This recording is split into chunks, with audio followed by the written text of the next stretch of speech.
Leadership کے زمانے میں یہ ہوا، یہ خرابی ہے، یہ خرابی ہے، تو اگر ہمارے میں کوئی خرابی ہے تو وہ کس نے دور کرنی ہے؟ وہ تو ہم نے دور کرنی ہے۔ آپ چیف ایگزیکٹو ہیں ملک نہیں، اس میں دیکھیے، اس میں بے شمار ایسی چیزیں، اگر آپ رپورٹ کو کھوسا صاحب اگر آپ اطمینان سے اور غور سے پڑھیں تو یہ صرف سیاستدانوں کو یا حکومت کو بلیم نہیں کیا گیا، اس میں آرمی چیف کو بھی خط لکھا، انہوں نے کہا کہ ڈی ایچ اے جو ہے اس کے اندر بہت زیادہ کرپشن ہو رہی ہے، اس کو آپ ٹھیک کریں۔ چیف جسٹس آف پاکستان کو بھی خط لکھا گیا اور ان سے بھی یہ کہا گیا کہ جو اسٹے آرڈرز کی شکل میں جب کرپشن ہوتی ہے، عدلیہ کرپشن کرتی ہے تو اس سے ساری اکانومی خراب ہو جاتی ہے۔ اس میں بزنس کے لوگ بھی ہیں، اس میں سارے بیوروکریسی بھی شامل ہے۔ ایک اجتماعی جو ایک رپورٹ ہے وہ تیار کی گئی اور سب سے کہا گیا ہے کہ آپ اس کو ٹھیک کریں۔ کرپشن ظاہر ہے ایک پاکستان کا فینامنا ہے اور اس کو ٹھیک کرنا ہماری ذمہ داری۔ میں نے ایک بریک لینی ہے، بریک کے بعد بشیر بلوچ صاحب کی طرف پشاور جائیں گے۔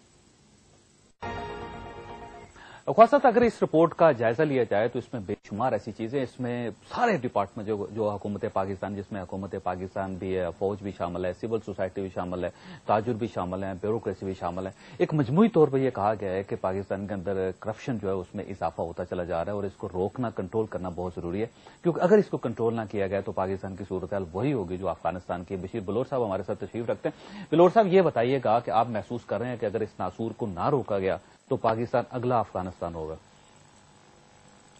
جی نہیں، میں آپ سے عرض کروں کہ یہ ہمارے جو انہوں نے جو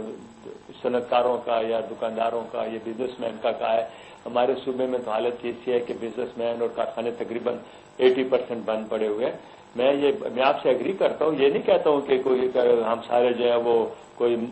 آسمان سے آئے ہیں، ہماری سوسائٹی ساری اسی طرح ہے، مگر وہ جو یہ کہتے ہیں جی پختونخوا میں نمبر 1 کرپشن ہے، اور وہ بھی کون کہتے ہیں؟ کوئی لڑکے بازار سے پکڑ کر کسی کالج کے وہ بیٹھ 2-4 آدمیوں کو پکڑ کے بتا دے، تو یہ بڑا غلط طریقہ کار ہے۔ اس کے لیے کوئی میچور وہ کیا جائے اور ہم تیار ہیں، ہم اس کے لیے تیار ہیں۔ بتائیں کون سے ڈپارٹمنٹ میں پرابلم ہے، وہ ڈپارٹمنٹ کے ہر جگہ ان کے ہم سب جتنے ہمارے منسٹر ہیں، آپ سب آپ کی عدالت میں پیش ہونے کے لیے تیار ہیں۔ ہمیں بتائیں کہاں پہ کیا ہوا ہے۔ یہ تو ایسے ٹیمپریری بات کر دینا تو نہیں ہے نا کہ فلانی جگہ کرپشن، بتائیں کون سا ڈپارٹمنٹ ہے، کون سا آفیسر ہے، کون سا منسٹر ہے، we will take action against them immediately. اور ہم بھی چاہتے ہیں کہ خدا کرے کہ اس ملک میں جمہوریت پھلے پھولے اور کرپشن کا۔ اچھا دیکھیے بلوچ صاحب،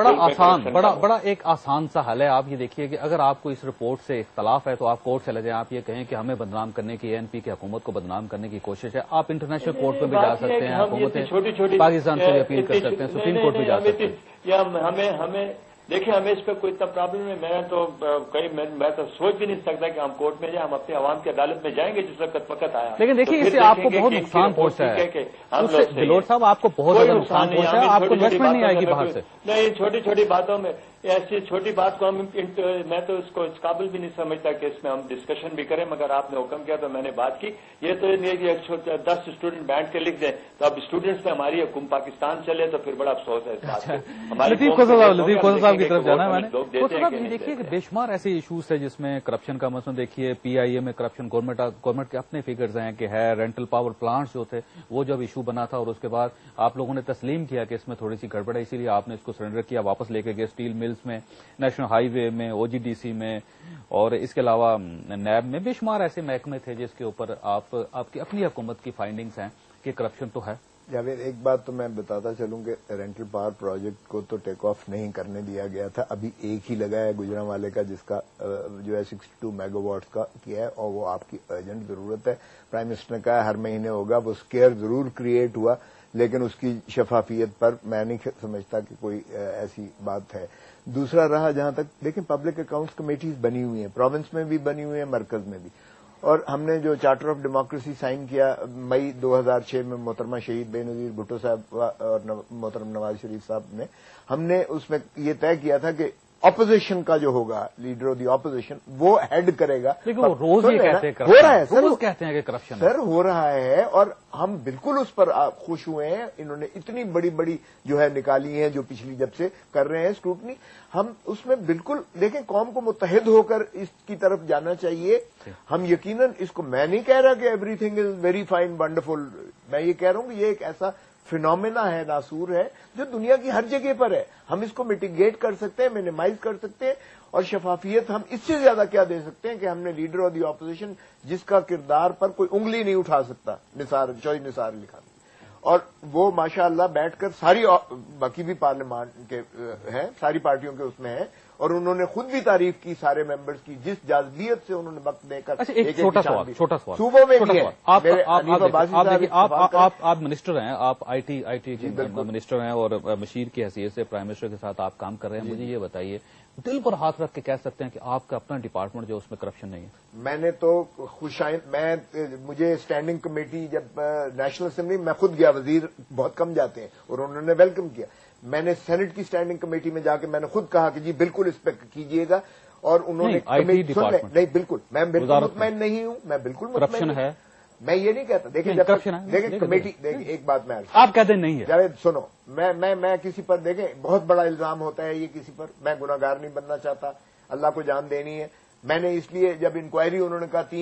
4 رکنی انکوائری سینٹ کی کمیٹی نے، میں نے کہا نہیں کرپشن ہے، نہیں ہے دیکھیں میں کسی پہ بات سنیں، بہت بڑا گناہ ہے اگر کسی سارے ڈپارٹمنٹ صحت سے لے کے سول ایویشن تک کرپشن فری ہیں پاکستان میں نہیں کہہ رہا کہ بالکل نہیں کہہ رہا کہ فری کرپشن ہے، میں نے نہیں کہا، کرپشن ہے ایک انٹرنیشنل فینومینا ہے، دنیا ساری پاکستان کی بات ہے نا، پاکستان 42ویں نمبر پہ تو کسی سے باہر دیکھیں آپ استثناء نہیں ہے دنیا ساری، میں یہ کہتا ہوں بالکل اس میں پبلک اکاؤنٹس کمیٹی کا بھی کام ہے، اینٹی کرپشن کورٹس بھی ہیں، اس میں ادارے بھی ہیں دوسرے، خدارا آئیے گا، پبلک سامنے آئے، آگے آئے، ثبوت لے کے، دیکھیں ثبوت کے بنا کچھ نہیں ہوتا۔ دیکھیں آپ کے تو اپنے وزیروں کے اوپر اتنے چارجز لگے، بابر اعوان صاحب کا 3.5 کروڑ روپے کا جو چارجز ہے وہ دیکھیں، خود وہ وزیر بیٹھے ہوئے ہیں، دیکھیں ہمارا پولیٹیکل سسٹم میں اگر آپ یہ کہیں گے تو میرا نہیں خیال کوئی ایم این اے کوئی سینیٹر کسی پر جو ہے جب وہ الیکشن لڑتا ہے تو ایک کموشن ہوتی ہے، الزامات لگتے ہیں، پرچے درج ہوئے ہیں، پرچے درج، اس کا مطلب یہ نہیں ہے کہ وہ کرپٹ ہو گیا ہے یا وہ ثابت ہو گیا، دیکھیں جرم جب تک ثابت نہ ہو، خدا رہا اب آپ کے حامد میر پر لگا ہے، آپ کس طرح تڑپ رہے ہیں اس کو کہ جی یہ شاید یہ آؤٹ آف پروپورشن ہو رہا ہے، ہم یہ کہتے ہیں کہ الزام لگا دینا بڑا ثابت کر دینا حنیف عباسی صاحب، آپ اتفاق کرتے ہیں کہ اتنی کرپشن نہیں ہے جتنا کہا جاتا ہے پاکستان؟ نہیں، کرپشن ہے جی، اس میں کوئی شک نہیں ہے، اور ابھی میرے بھائی نے جو پبلک اکاؤنٹس کمیٹی کے چیئرمین کے حوالے سے بات کی ہے بالکل ٹھیک ہے، اس میں کوئی شک بھی نہیں ہے، انہوں نے 323 ارب روپے کی وہ بے ضابطگیاں جو آڈیٹر جنرل اپوزیشن سے تعلق نہیں رکھتا، آڈیٹر جنرل کسی گورنمنٹ کہہ رہے ہیں مشرف کے دور کی ہے، پچھلے 2 سال، لاسٹ 2 ایئرس، پچھلے 2 سال کی نہیں پچھلی ہے سر، میرے پاس رپورٹ، چلے اس کو ہم سے پہلے جو پچھلا اگر کسی نے لوٹ لیا اس ملک کو تو وہ ریکور کرنا کس کا کام؟ یہ ہماری ذمہ داری، یہ ہماری ذمہ داری ہے، اس کو ریکور کرنا چاہیے، اور اپنے میں کہتا ہوں کہ سارے دن کی غلطیوں پہ نظر دوڑانی چاہیے۔ یہ جو وابڈا کا 80 ارب روپے کا خسارہ ہے، یہ 2 سال پہلے کتنا تھا؟ ذرا سوچ لیں، ہم خود سوچ لیں بیٹھ کے۔ یہ جو ریلوے کا 55 ارب روپے کا خسارہ ہے، یہ 2 سال پہلے کتنا تھا؟ پی آئی اے کا جو 75 ارب روپے کا خسارہ ہے، 2 سال پہلے کتنا تھا؟ 2 سال پہلے اسٹیل مل کتنے پروفٹ میں تھی، آج 10 ارب روپے کے خسارے میں۔ یہ باتیں کہاں سے ہم کس کا گریبان پکڑیں؟ یہ کون ذمہ دار ہے؟ میں یہ کہنا چاہتا ہوں موجودہ حکومت ذمہ دار ہے، جن کے تحت اگر پنجاب میں کوئی ایسا معاملہ ہوتا ہے کسی ڈپارٹمنٹ کے اندر، جیسے پنجاب بینک میں ہوا، تو اس کے ذمہ دار ہم ہیں کہ ہم نے اس کی ریکوری کرنی ہے۔ اسی طریقے سے ان ڈپارٹمنٹ کے اندر اگر کوئی کرپشن ہے، اگر پی آئی اے میں 200 روپے کا بلب جو ہے وہ $200 میں پرچیز ہو رہا ہے، تو اس کے اوپر کس نے جا کے، میرے پاس تو اختیار نہیں ہے کہ میں ان کے اکاؤنٹ ڈپارٹمنٹ میں جا کے ہاتھ ڈال سکوں، اختیارات جن کے پاس ہیں، تو پھر یہ سارے دروازے بند ہو جائیں گے، یہ سارے منہ بند ہو جائیں گے، کوئی بھی آرگنائزیشن ہو، کوئی عدلیہ ہو، کوئی بھی ہو، ہمیں اپنے گریبان میں بالکل۔ بلوچ صاحب سے ایک سوال آخری، بلوچ صاحب کیونکہ تھوڑا سا ٹائم رہ گیا، مجھے یہ بتائیے گا کہ اس رپورٹ میں یہ کہا گیا ہے کہ پنجاب میں کرپشن کم ہوئی ہے اور وہاں پہ سسٹم بہتر ہوا ہے، پختونخوا صوبہ پختونخوا جو پہلے تھا یہ 30 نمبر پر تھا اور وہاں سے پہلے نمبر پر آ گیا، آپ یہ سمجھتے ہیں یہ بات ٹھیک ہے یا غلط ہے؟ میں تو پہلے شروع سے آپ کو کہا ہے کہ اس کو ہم بالکل ریجیکٹ کرتے ہیں، نہیں مانتے ہیں، اور میں یہ کبھی بھی نہیں کہوں گا کہ کرپشن نہیں ہے۔ میں کہتا ہوں کہ تمام دنیا میں کرپشن ہے، مگر ہمارے بھی یہاں کرپشن ضرور ہے، مگر ہم کوشش کر رہے ہیں کہ اس کو کنٹرول کریں، مگر یہ جو کہنا ہے کہ سب سے زیادہ اس کو ہم کنڈیم کرتے ہیں اور اس کو ہم کبھی ایکسیپٹ نہیں کرتے۔ اور پنجاب میں صورتحال بہتر ہو رہی ہے، پنجاب میں صورتحال بہتر ہو رہی ہے، یہ اب آپ وہ پنجاب والوں سے پوچھیں، میں تو کچھ نہیں کہہ سکتا۔ میں پروگرام کا وقت ختم ہو گیا، میں سردار لطیف احمد کوسہ صاحب، بشیر احمد بلور صاحب، حنیف عباسی صاحب اور عادل گیلانی صاحب تھوڑی دیر کے لیے وہ بھی آئے تھے، میں چاروں کا شکر گزار اور ممنون ہوں۔ ویسے کرپشن کے بارے میں کہا جاتا ہے کہ اس میں بلی اور دودھ جیسا ریلیشن ہوتا ہے، اگر دودھ کے برتن کا منہ کھلا ہوگا اور یہ بلی کی اپروچ میں ہوگا تو آپ بلی کو دودھ پینے سے باز نہیں رکھ سکیں گے۔ ہمیں ماننا پڑے گا کہ ہمارا سسٹم اس قدر کمزور ہو چکا ہے کہ یہ دودھ کو بلیوں سے محفوظ رکھنے کے بجائے یہ اسے خود بلیوں تک لے جاتا ہے. چنانچہ آج پاکستان کو کوئی ایسا دفتر، کوئی ایسا ادارہ نہیں جس کی ایمانداری کی قسم کھائی جا سکے، جس کے بارے میں یہ دعویٰ کیا جا سکے کہ اس میں کرپشن نہیں ہوتی. ہم اگر ملک کو کرپشن سے محفوظ رکھنا چاہتے ہیں تو ہمیں چاہیے ہم دودھ کے برتن کا منہ ٹائٹ کر دیں تاکہ برتن بھی بچ جائے اور دودھ بھی، ورنہ دوسری صورت میں ولی سٹن کے مطابق جہاں دولت ہوگی وہاں ٹاکے تو پڑیں گے. اللہ تعالیٰ آپ اور آپ کے اہل خانہ کو اپنی حفظ و امان میں رکھے. اللہ حافظ.